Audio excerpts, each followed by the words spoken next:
them. And if that payoff isn't going to happen for them, they're going to throw the toys out, but they're going to find some, fake news to justify what is a completely inward-looking stance of nonsense and self-serving. And it's classic short-sightedness as well, because yes, you might not make any money directly from it, but if the sport grows and if you believe you are the premier competition within the sport, then surely in a long-term view, you stand to make more money, because that means that the American TV company sees this test go on and goes, oh, okay, we want to show that on a time that works for us. Okay, or we'll pick up the NRL, because what's the time difference between? It will probably work out that, I think, because I vaguely remember when we were in Toronto last year, the NRL games were fairly favourable in terms of viewing time, because they're sort of... Well, as we're recording, it's so it's 12:30 in LA at lunchtime. So obviously, I'm guessing Denver's on Central Time. So 2 hours, 3 hours back from that, 2 or 3. It might be on Mountain 2 hours, Time, I think. Yeah. So it's 2:30 there now, and it's 8:30 a.m. in Auckland, 6:30 a.m. in Sydney. So what that means is that when evening games are kicking off in Sydney and Auckland, it's middle of the afternoon in Denver and early afternoon in LA and mid to late afternoon in places like, New York and Boston and Philadelphia and Pittsburgh and all those other big cities that you're probably going to be able to find some sort of rugby league support from. Yeah, and there's that, and then all they need to do is open up a. If you look at the, I hate to do this because this is your line, but if you look at the NFL, one of the first things they did in Europe was opening up a merchandising arm. Yeah. And to make sure you could get the merchandise over here. NRL, if they think they're as big as they say they are, then they should do exactly the same. And even if it's have a stall of NRL to if from a club owner, what you want to do is you want to get yourself in there, so you're the team that all the Denver people support. Surely. It's the it's the same in other sports and stuff. The global reach now, as it ends up being, is the support will still gravitate towards the premier competitions, the premier teams in the premier competitions. The NRL is going to be the premier rugby league competition for a very long time to come, if not forevermore. And so what you're going to get is you're going to get people supporting the game in America, that'll be watching the game in Australia thinking these are the top guys in this game. So they'll watch that, they'll pick a team there too, just like so many of the soccer fans over there have Premier League teams, or they'll see NFL teams and NRL teams and stuff like that. They'll see someone like Kevin Proctor and say, okay, I want to follow his team. Yeah. And they'll go and find out, all right, who does he play for? Okay, I'm going to support the Storm, whatever. And then they'll latch onto that, because a lot of overseas fans, they tend to have deep-seated views on here's what it will be. Something as simple as that's who the player they like comes from. Yeah, I mean, so it's the opportunity that they're passing up. Is you just think, well, that is absolutely bonkers. Yeah, it makes no sense from a short-term perspective. Of you might miss get a bloke have some injuries. He could just as slightly get injured in training. And if the game was at Campbelltown, which is the alternative, isn't it? If the game was at Campbelltown, two players, Sam Burgess gets injured or something, are they going to be as bothered as they will make the fuss they'll make if it happens over there? Of course not. And the other thing is, I mean, for the NRL sides, they've got such good youth systems and products, and they're used to being without some of their players for a patch of the season anyway. Does their squad depth is much bigger than the same equivalent would be in Super League. Was State of Origin less viewed last year because Jonathan Thurston was injured, or Billy Slater was injured, or Greg Inglis missed the series last year, and or stuff like that? Did that have a detrimental effect? Did the World Cup get terrible viewing figures because Jonathan Thurston didn't play? No, is a simple answer.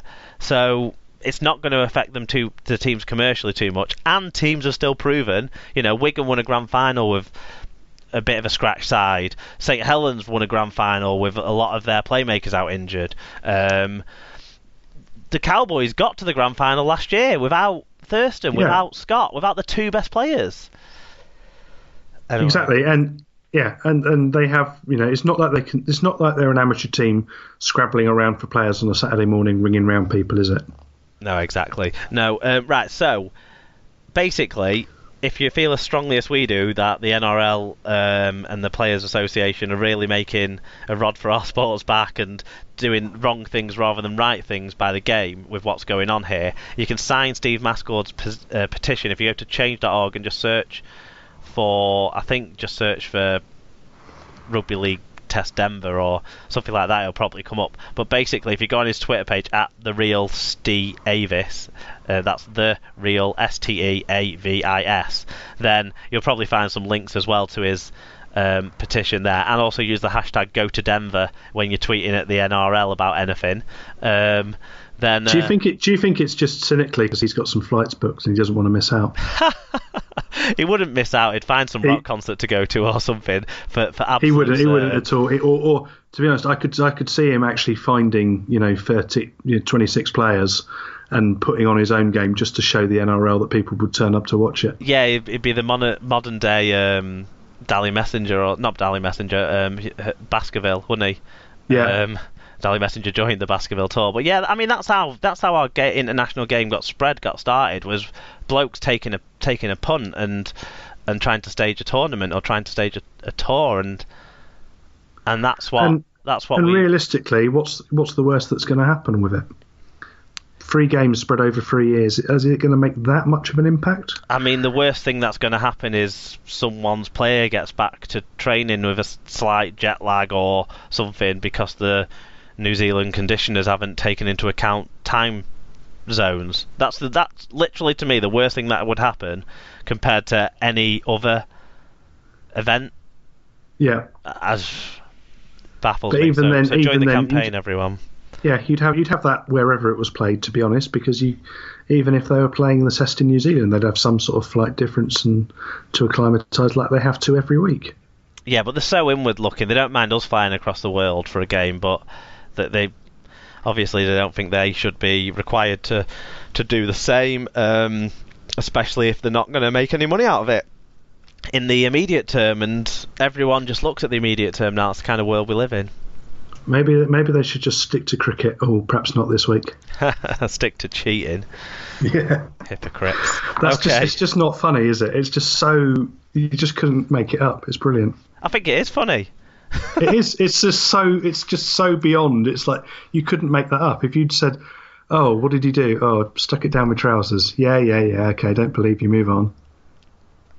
Anyway. And it's the whole hypocrisy of the thing of they're the first to have a go about anything, crying about the players getting abuse from the fans when whose fans are famous for sledging, citing it, sledging boundary fielders and that sort of stuff. And then whilst all that was going on, they actually were cheating too, and the amount of times they kick off a fuss about any sort of gamesmanship or whatever. And I'm not saying the body line was a very sporting tactic that England took down under all those years ago, but it was within the scope of the laws of the game at the very least. Yeah, and all the sledging that they do and pushing the line, and the whole thing with Stuart Broad, where they were targeting over not being sure over an umpire's decision and waiting for the umpire to make a decision. Yeah, well, and him being prettier than any Australian man's ever managed to be, so they couldn't quite grasp how a man could be pretty. I think that was part of the problem. Yeah, well, I don't know. Brett Lee. Is Brett Lee prettier? I'm not sure.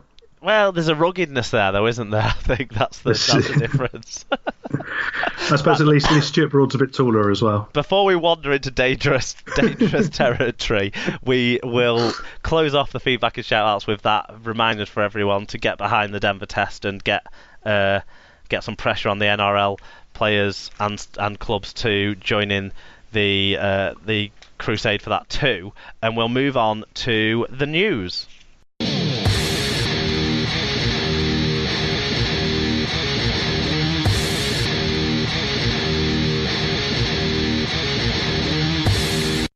So we move on to the news section, sponsored by littlewarden.com. If you have a website, then visit littlewarden.com and see what they can do to help you. They can help with domain expiration checks, redirects, all loads of important background web stuff that they'll make simple for you. Little Warden monitoring the tedious. And not a lot of news stories. Tim, do you want to pick up the first one, because it's the only real significant one of the week? It is the only one you could actually call proper news, isn't it? Hull FC have signed London Broncos forward Lewis Binek. Is it Binek? Is that the right pronunciation? Binek? I don't know. Binek. I'm sure Dr. Hideous will correct us. He'll return to the Championship club on loan until the end of the season. Binek, who is 19, is of Polish descent and has signed a 3.5-year deal with the Super League side. He made his Broncos debut in 2016 and has helped them to top the second tier after just 5 matches so far this term. Carsten might be able to help us with the pronunciation, given that he will have grown up on the same side of the Iron Curtain as many BNX of the of past. I think we're just going to have to call him Big Neck, because if you've seen him, he has got a big neck. Yeah, I've not seen a great deal of him, so I can't comment too much on whether it's a good signing or not. Have you seen much of the young kid? A little bit. I've seen a couple of games he's played in the flesh, and then a couple of times sort of on highlight reels and stuff. He's got that real big, powerful forward thing about him. In some ways, probably similar to Tony Clubb, actually, in that sort of way, that it just powers through and drags a couple of people with him. Yeah. And he has size and pace then. Yeah, and he has got a bit of a footballing brain as well. He does make sure he gets a good play the ball away. So he's quite a quick forward and someone who is going to help you sort of roll on. So I think he is a good sign. I think he's still got a bit of learning to do, I think, from what I've seen and heard. So I think it'll be one where that they'll look to bring him on eventually. And that's obviously why they've kept him on loan at London. Yeah, and his development obviously isn't being harmed by being under a former prop forward head coach down there, and then a forward will be his coach up at Hull too. So he'll certainly understand the rigours of being in that pack. And that's one of the things he came out and said, wasn't it? That one of the key attractions for Hull, apart from being in the City of Culture, was that he was going to be working with Lee Radford, who understood his game and was going to be able to take him to the next level. Yeah, so I mean, we have to look on it as a positive overall, even though I don't know how much of what the player is going to be like for Hull FC or not, in terms of another young London product getting his go in Super League, and that pathway still existing for them without the Broncos being in Super League. I think is positive. Yeah, I think it definitely is, and I think it's something that's definitely going to come forward in sort of next few years, because there's a lot of youth products rolling through. Yeah, some of our Brentwood Eels will make their way into the Super League ranks one day, I'm sure. Yeah, and I'm hoping a couple of the Sussex Merlins boys in the under-16s do likewise. Yep. They play well, and I mean they've got a rubbish coach in the under-16s, but he won't mind me saying that. No, you're very good, Kieran. Don't worry. We all love you. He's the world's he's the proper stereotype angry hooker. Coach or prostitute? Coach. Fair enough. As far as I'm aware, he's never prostituted himself. Fair despite enough. living in Port Slade. Anyway, moving on to the next news story. Yeah, it's Huddersfield Academy star Sam Hewitt. This is the depth of Super League news this week. Huddersfield Academy star Sam Hewitt has been promoted to the first team and signed a 2-year contract. 19-year-old will sign that deal to see him stay at the John Smith Stadium until the end of the 2020 season. I don't even know where he plays, Tim. No, and I'll be honest, that's the first time I think I've actually read his name. So that's as much as do you think this is a product of all the journalists getting some time off in before Easter happens? I think they're going to be busy over Easter. Let's take a week off to not worry about things. I think it's a product of all the clubs worrying about rearranging fixtures for the last week and a half and not worrying about making transfers and that sort of stuff. However, one club that has made a transfer is the Toronto Wolfpack, who have announced the capture of outside back Chase Stanley from the NRL's Canterbury Bulldogs. Stanley is 28 and has played internationally for New Zealand on 2 occasions and has made over 100 first-grade appearances. My first reaction when I saw this is they signed a bank. It does sound like the name of a bank, doesn't it? It does. I was trying to remember which of the Stanley brothers this one is. Is it the one who's always injured, or the one who's sometimes injured and sometimes rubbish? I think it's the sometimes injured, sometimes rubbish, because he's made a few appearances there, hasn't he? I'm sure